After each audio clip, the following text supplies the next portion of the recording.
Welcome to this last part of this topic. So far we've looked at electromagnetic spectrum, also looked at reflection and diffraction. In this video we're going to take a look at lenses. Basically there are two types of lenses: diverging lenses and converging lenses. We're not going to concentrate or waste time on the types of lenses, but we're going to concentrate on one type of lens called thin converging lens, which is defined as a lens that is thicker at the center than at the edges. So it's called a convex lens or a converging lens. So these are the various parameters that we deal with when studying lenses.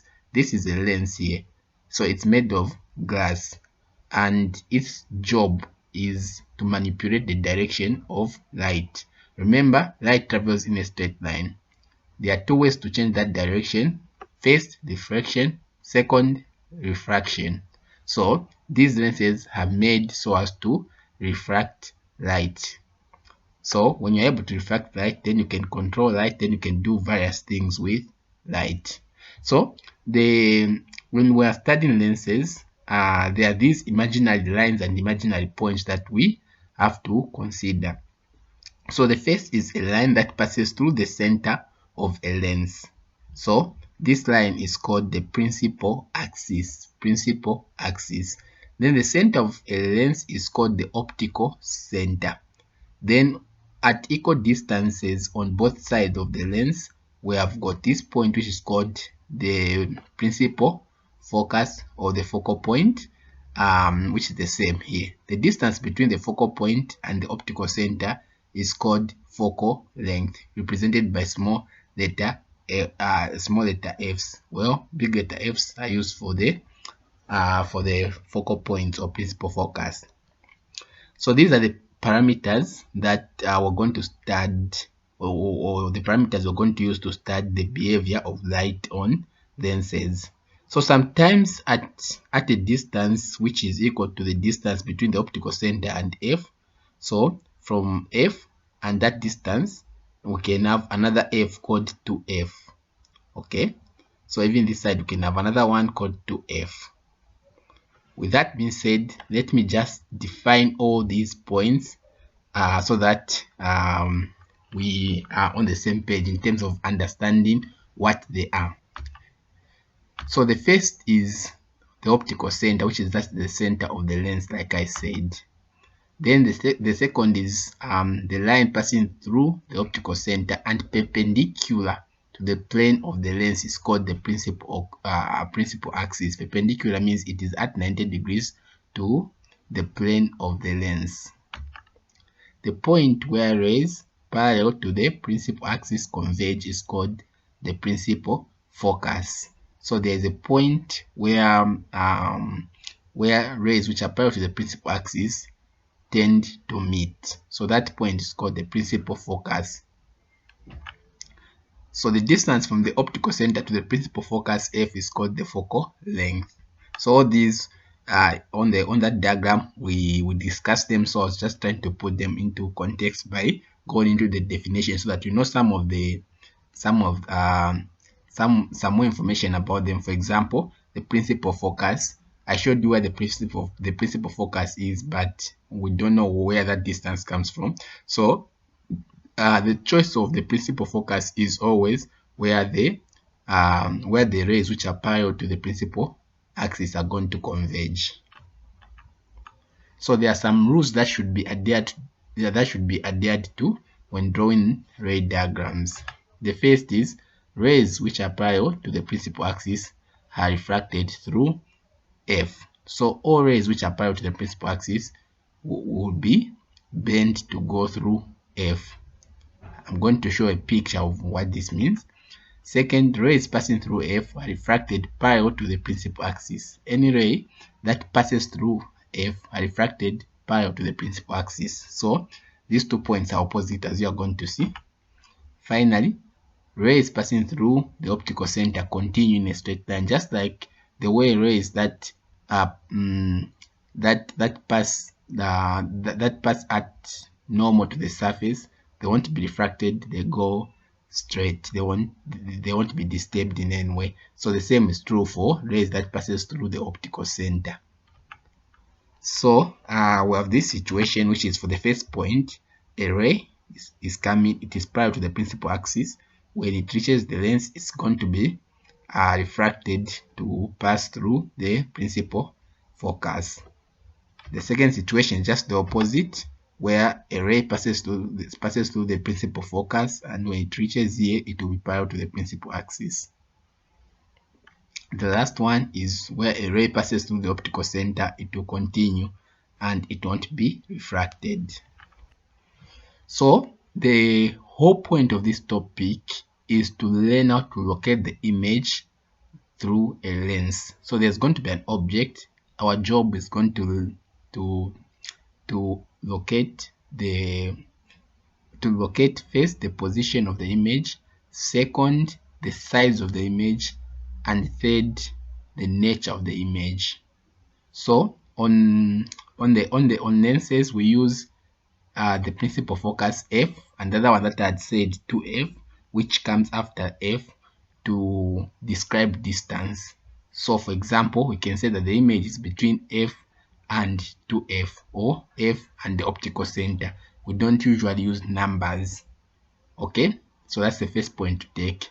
The second point is when it comes to the size, we don't use the actual size, like maybe 5 centimeters, like the image is 5 centimeters. We compare the image to the object. So we can say the image is larger than the object. We use the word magnify in such a case, or we can say the image is smaller than the object. In that case, we use the word diminished, and we can say the image is the same size as the object. Then the third point is the nature of the image. So we can have three types of images. Basically, there are two, but the other one is ambiguous. So the first one is an image can be real. The second is an image can be a virtual image. The third is an image can be at infinity or can be infinity. If an image is infinity, it means we cannot identify it, we cannot define it, we don't know where it is, so we cannot say its nature. With that being said, how do we locate the image through a lens? The first is you have to use any of the two rules, not above, but that we are from discussing. The two rules, the behavior of rays as they pass through the lens. So, for example, the first one was saying if a ray is parallel to the principal axis, it will be refracted towards f. It will be refracted to pass through f. Then if a ray passes through f, it will be refracted such that it is parallel to the principal axis. And the third one was if a ray passes through the optical center, it won't be refracted. So you have to use any of the two rules to figure out where the image is. So when you use the two rules, you're going to have two lines. So you are going to find the intersection of the refracted rays. So the intersection of the refracted rays is where the image is. So this is about identifying the position of the image. So now once you identify the position of the image, to state the nature of the image, we talked about three things that you need to describe about the image. The first is the position, which of course you identify by this. Now the second one is size, which of course once you draw the image you'll be able to see if it's smaller, the same size, or larger. The third is the nature. So when it comes to the nature, which of course can be real, virtual, or infinity, the first point is if the refracted rays intersect at any point, the image is real. So if the refracted rays meet at any point, the image is real, except in one situation where they meet behind the object. So this is the second situation. If the refracted rays extend behind the object and the extended lines intersect at any point, the image is virtual. Then the last one is if the refracted rays do not intersect at any point, the image is infinity. So this can be hard to comprehend, but as we look at ray diagrams, you understand. With that being said, let's take a look at ray diagrams.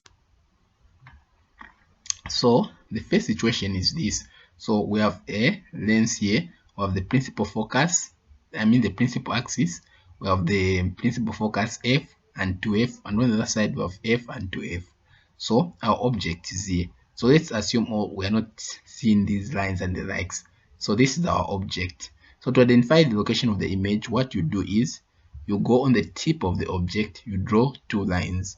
One line should be parallel to the principal axis, another line should be passing through the optical center. So this one that passes through, that is parallel to the principal axis. Since it's parallel, so it's going to be refracted so that it passes through F. Then this one which passes through the optical center won't be refracted. So if you see here, these lines are not meeting. You can keep on drawing, they'll keep on going. So what you can try to do if this is the situation is you can try to extend them. So to extend them, you just draw dots to you just draw dots. So this extending or this extension should be done if you think they can meet somewhere. So if you extend them, they are going to meet here. So mean that here where they are meeting, that's where the image is. So in this case, since the lines have been extended, this image is not real.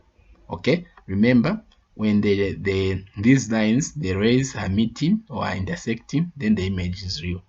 But if the rays are intersecting, when the lines are extended and the image is formed behind the object, then it is not real. So it will become more clear when we take a look at how a real one should be. So a real one should only be formed when these two rays meet somewhere, not when they're extended. So what are the properties here?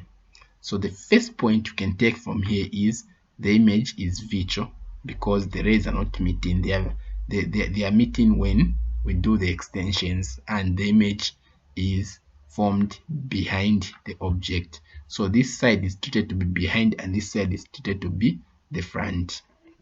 So the second, so about the nature, we have described the nature of the image. The second is, of course, the image is upright, or actually this is also, orientation is also possible. There are two ways it can be upright, it can be upside down. I did not mention that it can be upright or it can be upside down.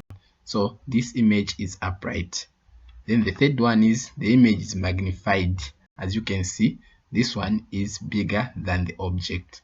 So just from this, you can tell that it's magnified.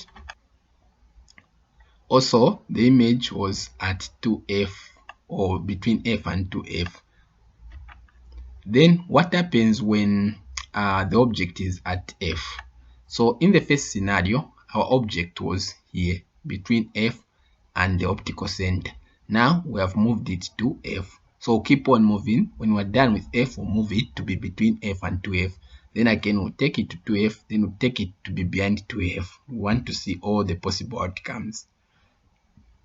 So when the object is at F, what happens? We do the same. We draw it to bend to pass through F. Then, of course, this one has to pass through the optical center and it won't be refracted. So if you see, this will keep on going. They will never meet. Even if you try to extend, you can see that it's also not possible. You can try to extend, you just finish the page of your book. They will never meet. So when it's at F, then they never meet. So what's the nature of the image? First, we can see that the image is at infinity.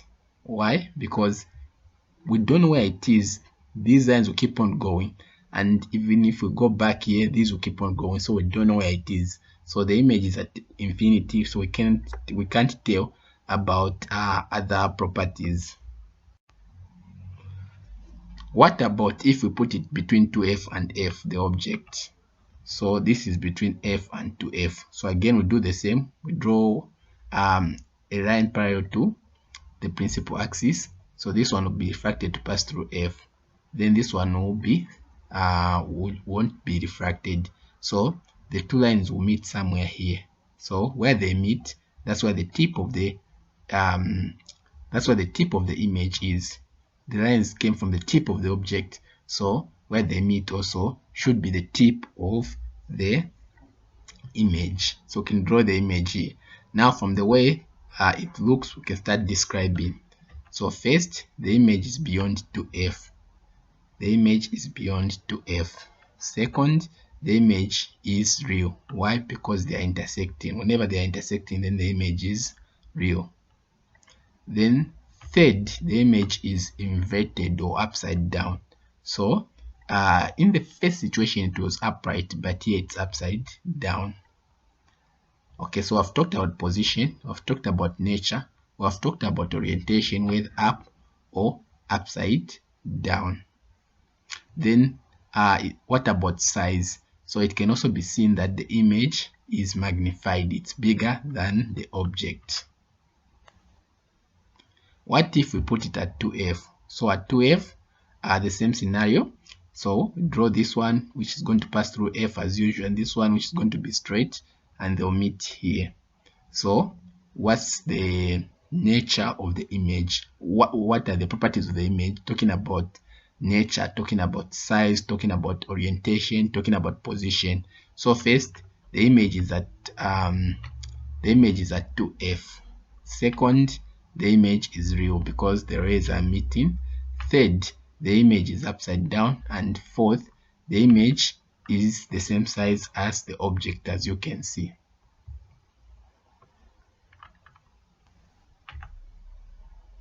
Finally, we put our object to be beyond 2f.